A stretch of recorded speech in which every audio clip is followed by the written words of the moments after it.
नमस्कार मित्रांनो. आज बघूया आपण मार्केटमध्ये काय-काय केलं, काय-काय दिवे लावले ते बघूया. ठीक आहे. आज पहिल्यांदा मार्केट काय झालं, गॅप ओपन झालं. आपण हा सेलचा ट्रेड घेतला. इकडे सेलला आपण गेलो. इथं आपण प्रीमियममध्ये काय मूव्हमेंट नव्हती म्हणजे रिजेक्शन जास्त होतं, जे की होणार होतं. ठीक आहे. तर आपण इथं बऱ्यापैकी अगदी ब्रोकरच्या प्राईसला आपण बाहेर पडलो. इथं आपण स्क्वेअर ऑफ केली सेलची पोझिशन. ठीक आहे. आपण वेट केला. ॲक्चुअली ही आपली इथं आपण बुलिशला जाणार होतो. पण इथं आपण काय म्हणतो आपण त्याला, हा ट्रेड मिस केला. हा टोटल ट्रेड मिस झाला थोडक्यात. आपण हा स्कॅल्प टाकला बरं का. Subscribe हा now. सीईचा स्कॅल्प आपण हा टाकला. त्यातच थोडंफार गेन झालं. ठीक आहे. त्यानंतर इथे एक पीईचा स्कॅल्प टाकलेला जो की डेहायचा एसएल होता. ह्यानं एसएल घेतला. सो मग आता हा सीईचा स्कॅल्प जो होता तो ह्याच्यामध्ये निघाला बाहेर. ठीक आहे. आज ओव्हरऑल क्वांटिटी कमी असती. मी ठेवायचीच होती कारण मार्केटच रेंजमध्ये होतं. ठीक आहे. म्हणजे इथे एक रेझिस्टन्स होता. तुम्ही आता ग्लिट मारलाय कालच्या व्हिडिओमध्ये तुम्ही बघू शकता, की कुठे रेझिस्टन्स होता. तर आता हा रेझिस्टन्स आजचा सिंपल आहे. तर हा रेझिस्टन्स आहे आजच्यासाठी. ठीक आहे. तर आता आपण प्लॅन करूया म्हणजे आणि हा सेल ऑफ आपण कॅप्चर केला त्यानंतर दुपारी 2:30च्या नंतर आपण हा सेल ऑफ कॅप्चर केला. इथं आपलं टार्गेट इथपर्यंत होतं. हा खाली नाही गेला. हा टार्गेट पेंडिंग राहिलं. म्हणजे बुलिश स्कॅल्प टाकायचा होता. ठीक आहे. मग आपण ह्याच्यामध्ये एंट्री करू शकलो असतो, पण आपण ओव्हर ट्रेड नाही करत. ठीक आहे. आज ओव्हरऑल इरिटेटिंग पण डे होता आणि आपण अपॉर्च्युनिटी मिस मिस केली. त्याचं पण थोडंसं वाईट वाटलं. ठीक आहे. म्हणजे हा सेल ऑफ जर मिळाला नसता, कदाचित दिवस पूर्णपणे वाया गेला असता आजचा. कारण ह्याच्यामध्ये काही जास्त मूव्हच नाही मिळाला आहे. त्यानंतर हा मिस झाला. त्यानंतर हा स्कॅल्प झाला इकडे सीईला. पण ह्या पीईच्या चुकीच्या स्कॅल्पनं म्हणजे ॲक्चुअली चुकीचा नव्हता बरं का.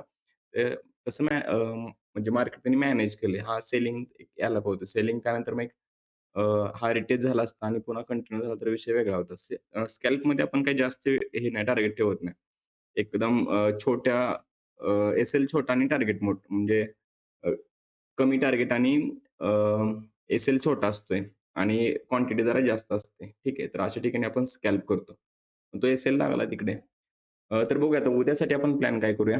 आता उद्या डे हाय जो आहे तो रेझिस्टन्स आहे उद्यासाठी.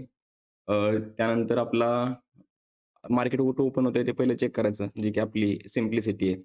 म्हणजे आपला जोपर्यंत मार्केट ओपन होत नाही तोपर्यंत आपलं डोकं चालत नाही. ठीक आहे. पण डोकं का नाही चालत? कारण मार्केट जर समजा आपण प्लॅन केला इकडे-तिकडे कुठे असा प्लॅन करून ठेवला आपण ॲडव्हान्समध्ये प्रिडिक्ट करून ठेवलं, की असं-असं करायचं आणि समजा मार्केटच गॅप डाउन झालं, तर मग त्या ठिकाणी मग वेगळं डोकं चालवावं लागतं. ठीक आहे. मग आता आपण प्लॅन करत असताना काय करतो, की बाबा की मार्केट आपण अझ्युम करतो, की मार्केट कुठे ओपन होईल. ठीक आहे. तर आता फॉर एक्झाम्पल आता पहिला ट्रेड आपण कसा घ्यायचा? ठीक आहे. मार्केट आता समजा गॅप ओपन झालं इथे. ठीक आहे. तर मग आता पहिला प्लॅन आहे रिटेस्ट आणि सेलला आपण निघू शकतो. आपलं टार्गेट डे लो असेल. ठीक आहे इथे. हा पहिला प्लॅन असेल. ठीक आहे. त्यानंतर दुसरा प्लॅन काय असेल? समजा हा ब्रेकआउट झाला इकडे. ह्याच्यावरती ब्रेकआउट झाला आणि हे सस्टेन झालं. शक्यतो सस्टेन नाही होणार असं वाटतंय, पण बघूया. जर समजा चुकून सस्टेन झाला, प्लॅन असला पाहिजे आपल्याकडे. सस्टेन झाला तर हा कंटिन्यू 200-230 पर्यंत आपण ट्रेड करू शकतो. तिथून प्राईस एक्शन कसं बनतंय त्या हिशोबाने आपण बघू. ठीक आहे. आणि जर समजा कंटिन्यूशन मिळालं तर वेल एंड गुड त्यात काही विषयच नाही. मग आपण ते ट्रेड राईड करू. ठीक आहे. जोपर्यंत ह्या रेझिस्टन्सच्या वरती आहे तोपर्यंत बुलिश असेल. तिसरा प्लॅन काय असेल? तिसरा प्लॅन बघा. तिसरा प्लॅन समजा इथं ओपन झाला आणि लगेच सस्टेन ब्रेकडाउन दिला. लगेच आपण सेलला निघणार आहे. मिनिमम टार्गेट आपण डे लो पकडायचा इकडे. ठीक आहे. हे झालं पूर्ण फ्लॅट ओपनिंग किंवा गॅप अपचं प्लॅनिंग.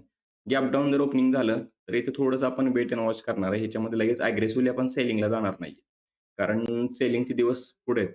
बजेट आहे परवा दिवशी. ठीक आहे. म्हणजे 1 तारखेला बजेट आहे. बजेट दिवशी आपण सेलिंगचा प्लॅन करू. ठीक आहे. तर आता लगेच आता उद्याच दिवसात लगेच सेलिंग येईल का? तर नाही येणार. इथं कुठेतरी ते रेंजमध्ये मार्केट ट्रॅप करणार. ठीक आहे. तर मग आता सेलिंग शक्यतो नका करू. सेलिंग जर हायला मिळाली तरच करा. कारण ह्याच्या खाली जर का सस्टेन झालं किंवा काय झालं तर विषय तो मी लाईव्हमध्ये अपडेट करतो. पण शक्यतो सेलिंगचा प्लॅन नाहीये उद्या माझा. ठीक आहे. जर असेल तर मग मी व्यवस्थित प्लॅनिंग करून तुम्हाला सांगतो. ठीक आहे. आपले प्लॅन सिंपल आहेत. हायच्या वरती ब्रेकआउट आहे. लोच्या खाली इथं पुन्हा बुल ट्रॅप आहे. ठीक आहे. त्यानंतर टार्गेट डे लो आहे.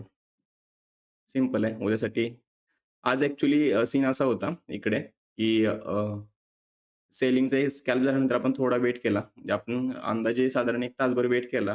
पण हा तासभराचा हा मिस नव्हता व्हायला पाहिजे. कदाचित हा जर मिस नसता झाला तर मग आपला हा ट्रेड कंटिन्यू कॅरी झाला असता. ठीक आहे. आपण एवढा मोठा एस-एल आणि टार्गेट जर छोटा असेल, तर इथं टार्गेट नाही म्हणून होतं. नाही तर रेझिस्टन्स होता आपला आणि इथं टार्गेट मोठं म्हणजे एस-एल मोठा बसत होता आणि टार्गेट छोटं होतं. सो आपण इथे ट्रेड अव्हॉइड करतो जनरली. तर स्कॅल्प फक्त आपण टाकला. ठीक आहे. ओव्हरऑल हे साइडवेज होतं. प्रीमियममध्ये डीके भयंकर होता आणि थोडा इरिटेटिंग दिवस होता. ठीक आहे आजचा. तर तुम्हाला जर ह्या चॅनलबद्दल थोडंफार वाटत असेल, म्हणजे शिकायला मिळत असेल, थोडंफार सपोर्ट रेजिस्टन्स जर तुम्हाला समजत असतील, तर चॅनलला लाईक करा, शेअर करा, सबस्क्राईब करा आणि मित्रांना शेअर करा मुळात. बस एवढंच सांगतो. थँक